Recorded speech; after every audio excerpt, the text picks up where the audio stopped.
আসসালামু আলাইকুম, আমি যারা সবাইকে নিউজ বাংলা সংবাদে স্বাগত জানাচ্ছি। জামায়াত আমির করাইল বস্তির ক্ষতিগ্রস্তদের সহায়তার আহ্বান জানিয়েছেন। আমাদের প্রতিনিধি তানভীর বিস্তারিত জানাচ্ছেন। আগুনে ক্ষতিগ্রস্ত করাইল বস্তি পরিদর্শনে জামায়াত আমির। জামায়াতে ইসলামী আমির ডক্টর শফিকুর রহমান রাজধানীর করাইল বস্তিতে ভয়াবহ অগ্নিকাণ্ডে ক্ষতিগ্রস্ত এলাকা পরিদর্শন করেছেন। গতকাল মঙ্গলবার রাত 11:30টার দিকে ঘটনাস্থলে পৌঁছে ক্ষতিগ্রস্ত পরিবারগুলোর সঙ্গে কথা বলেন তিনি। এ সময় তাদের খোঁজ খবর নেন এবং সামগ্রিক ক্ষয়ক্ষতির বিষয়ে অবহিত হন। জামায়াত আমিরের সঙ্গে ছিলেন ঢাকা মহানগরী উত্তর মেডিকেল থানার সভাপতি ও ঢাকা 17 আসনে জামায়াত মনোনীত সংসদ সদস্য প্রার্থী ডক্টর এস.এম. খালিদুজ্জামান, জামায়াত আমিরের পার্সোনাল সেক্রেটারি নজরুল ইসলাম প্রমুখ।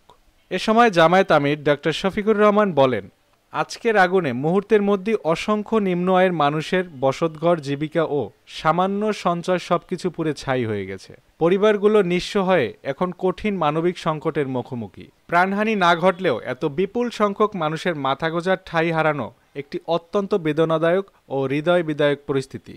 ক্ষতিগ্রস্ত মানুষের কান্না, আতঙ্ক ও অনিশ্চয়তার এই দৃশ্যে আমাদের গভীরভাবে মর্মাহত করেছে।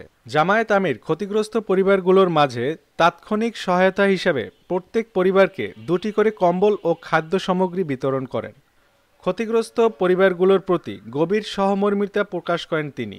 মানবিক দায়িত্ববোধ থেকে আমরা তাদের পাশে থাকব এবং প্রয়োজনীয় সহযোগিতা নিশ্চিত করতে সচেষ্ট হব।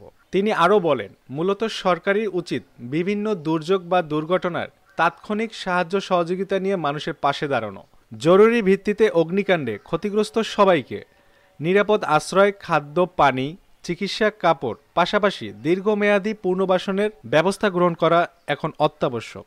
তিনি আশা করে বলেন, সরকার, বিভিন্ন এনজিও, সাহায্যকারী সংস্থা ও সমাজের বিত্তবানরা ক্ষতিগ্রস্ত মানুষের দুর্ভোগ লাঘবে এগিয়ে আসবে।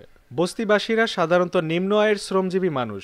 একথা উল্লেখ করে জামায়াত আমির বলেন, সরকারের খতিয়ে দেখা উচিত এরকম জনবহুল এলাকায় কেন বারবার অগ্নিকাণ্ড ঘটছে এবং এর মধ্যে কোনো নাশকতা বা সাবোটাজের উপাদান রয়েছে কিনা। তিনি অগ্নিকাণ্ডের প্রকৃত কারণ উদ্ঘাটন করে দোষীদের বিরুদ্ধে আইনি ব্যবস্থা গ্রহণের আহ্বান জানান।